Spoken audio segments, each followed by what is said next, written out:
प्रिय का तात्पर्य मनु महाराज का बेटा, प्रिय का तात्पर्य होता है अच्छा।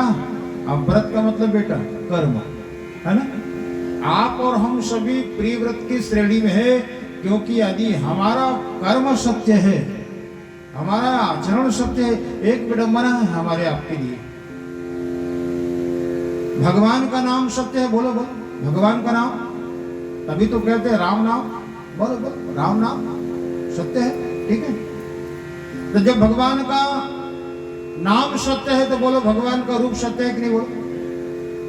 जब नाम सत्य है तो रूप भी, और रूप सत्य है तो उनकी लीला भी सत्य है, और लीला सत्य है तो उनकी बनाई दुनिया भी, बोलो बोलो हाँ जवाब दो, उनकी बनाई दुनिया भी। ऐसा आंख मूंद करके सिर माता लाना, चिंतन करके ही जवाब दिया करें, है ना। ऐसे नहीं पंडित जी बोल रहे हैं तो हम हाँ क्या, ऐसा नहीं। उनकी बनाई दुनिया भी सत्य है, ठीक है। इधर उधर नहीं, चलिए चलिए आप सबका ध्यान इधर, कथा में बैठ गए मतलब बिल्कुल बिल्कुल हाँ, हम लोग सावधान करें, ठीक है। तो बनाई दुनिया सत्य है, ठीक है। बनाई दुनिया में हम लोग भी सत्य हैं, है कि नहीं सत्य, हम लोग बोलो हम लोग भी सत्य, हाँ हाँ सत्य है भाई, हम लोग सत्य, लेकिन विनम्र हमारा कर्म सत्य, ठीक है। इसीलिए भागवत शास्त्र की रचना की गई है। अरे आदमी तेरा अस्तित्व और बढ़ जाएगा, तेरा वजूद और बढ़ जाएगा, कब तू सत्य है लेकिन तेरा आचरण भी सत्य होगा, तेरा अस्तित्व ईश्वर के समकक्ष होगा। भगवान हर को नहीं बन सकता, ध्यान दें। सो अहम अस्मि वही कह सकता है जिन्होंने उस स्तर को प्राप्त कर लिया।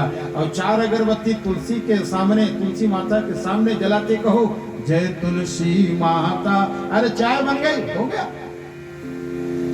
तो हमारा अपना आचरण भावना यदि कहीं अधूरा है, उस अवस्था में आप नहीं पहुंचे हो और छाती में हाथ रख कर आप नहीं कह सकते सो अहम अस्मि। सो अहम अस्मि कौन कह सकता है? कुछ देर बाद जड़ भरत की कथा सुनोगे। जड़ भरत कौन है, इसकी कथा में निवेदन करूंगा। जिन्होंने संसार में रह करके संसार की इन तमाम जो प्रसंग है जिनको हम लोग जिनसे हम लोग खुश होते हैं, शांति पाते हैं, उन प्रसंगों से मुक्त हो जाना। आप लोगों ने नागा साधु देखा है तीर्थों में, है? और नागा साधु सनातन में और जैन दिगंबर पंथ में भी होते हैं। दिगंबर बोलो क्या कपड़े पहनते हैं? नहीं पहनते। क्यों नहीं पहनते? उनका एक सिद्धांत आगे इनके ऊपर मैं चर्चा करूं। तो मतलब यह है उस अवस्था में पहुंच जाना जहां सांसारिक प्रपंच नहीं कहूंगा, सांसारिक व्यवस्था से ऊपर उठ जाना, और वही संत होता है और वही संत भगवान के समान होता है। बोलो संत भगवान की। अभी राजा प्रियव्रत की चर्चा है। मैंने बताया ना सुदामा, सुदामा का मतलब क्या हुआ? सु मतलब अच्छा, दाम का मतलब कीमत। जिन्होंने अपने अस्तित्व को बना करके रखा है वही तो सुदामा। नाम है शांति। देखो भाई किसी का नाम होगा तो क्षमा करना, ये मेरी कथा है, ठीक है। नाम है शांति, बात की बात। और यदि हर समय झगड़ा करे तो नहीं। तो नाम के अनुसार यदि गुण होता है मेरे भाई बहन, ये अच्छी बात है। परीक्षित की कथा सुन रहे हो। परीक्षित कौन है? परीक्षित और राधा तो परीक्षित है, लेकिन परीक्षित की श्रेणी में आप और हम भी आते हैं, ध्यान देना।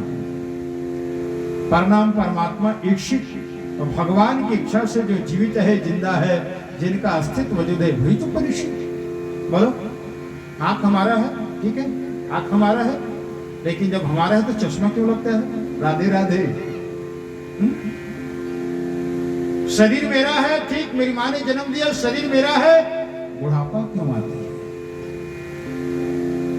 मतलब ऐसा कोई प्रसंग नहीं जिनमें आदमी का वश चले। शरीर मेरा है लेकिन रोग क्यों आता है? तो हरेक प्रसंग, हरेक दिशा से आप चिंतन करिए। ये शरीर हमारा तो है, लेकिन इसमें हमारा वश नहीं। तो शरीर किसका? द्वादश के स्कंद में चर्चा है, देवदत्तम यम लब्ध्वा बेटा। ये शरीर ईश्वर ने दिया है। अब ईश्वर ने दिया है तो मस्ती का ठीक है, लेकिन ईश्वर का नाम या उनके स्मरण में भी थोड़ा सा समय निकाल लेना। एक घड़ी या दो घड़ी पुन यादों की याद, तुलसी चर्चा राम के कटे कोटि अपराध। दुनिया में सबसे ज्यादा गरीब और अभागा दोनों, बुरेसर जी, सबसे ज्यादा अभागा और गरीब कौन है पता है? जो कहता है मेरे लिए मेरे पास कथा के लिए समय नहीं है, ऐसा जो कहता वो सबसे ज्यादा गरीब और अभागा है।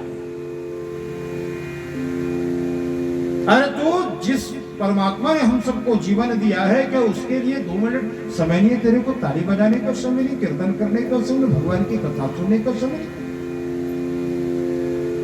मनुष्य के जीवन की कलुषता दूर होती है मेरे भाई बहन भगवान की कथा से। तो कथामृतम तप्त जीवनम, गोपियां कहती है कि वो भगवान तुम्हारी कथा जीवन के संताप को दूर करती है। इसलिए भगवत कथा का एक ही उद्देश्य और संदेश है कि आप प्रिय व्रत बनो। प्रिय व्रत बनो, प्रिय मतलब अच्छा और व्रत मतलब कर्म, अच्छे कर्म वाला बनो, कर्मवादी बनो। देखो एक बात और, कई लोग ना भाग्य के सहारे बैठते। सावधान, भागवत जी की पन्ना पलट करके देखना, रामायण के पन्ना पलट करके देखना, कहीं आपको ये नहीं मिलेगा कि भाग्य के सहारे बैठो। नहीं, लक्ष्मण जी ने तो रामचरितमानस में सूत्र दिया है, देव देव आलसी पुकार।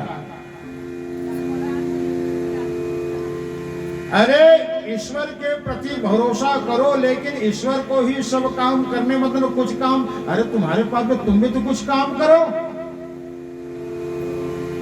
तो जिनको ईश्वर के ऊपर भरोसा नहीं है, मतलब जिनको अपने ऊपर भरोसा नहीं है, वो ईश्वर का आश्रय नहीं। भक्त पुंडरीक की कथा कहूंगा समय आने पर। भक्त पुंडरीक ने कभी तीर्थाटन नहीं किया, न कभी जप नहीं किया, न कभी तपस्या नहीं की, दुनिया जाते भगवान के पास। लेकिन भक्त पुंडरीक की माता पिता की सेवा का प्रसंग ऐसा गाढ़ा हुआ कि परमात्मा को मंदिर छोड़ करके पुंडरीक के दर्शन को जाना पड़ा। बोलो, तो भाग्य बड़ा हुआ कि कर्म बड़ा हुआ? बोलो, यहाँ पर कर्म है। लोग नहा की वहां बैठे हैं कि किस्मत में अरे होगा। मैं भी मानता हूं मेरे दोस्त, किस्मत में तुम्हारा जो भी है वो तुमको मिलेगा, चाहे सुख हो चाहे दुख हो। लेकिन कर्म को इतना प्रबल बना लो आप कि जहां पर मृत्यु होनी है मृत्यु भी टल जाती है। आखिरी दिन भक्त मार्कंडेय भगवान शंकर की कृपा सुनोगे, भक्त मार्कंडेय की कथा सुनो। तो प्रियव्रत का तात्पर्य यही है कि अच्छे कर्म करने वाला तो आप प्रियव्रत बनिए।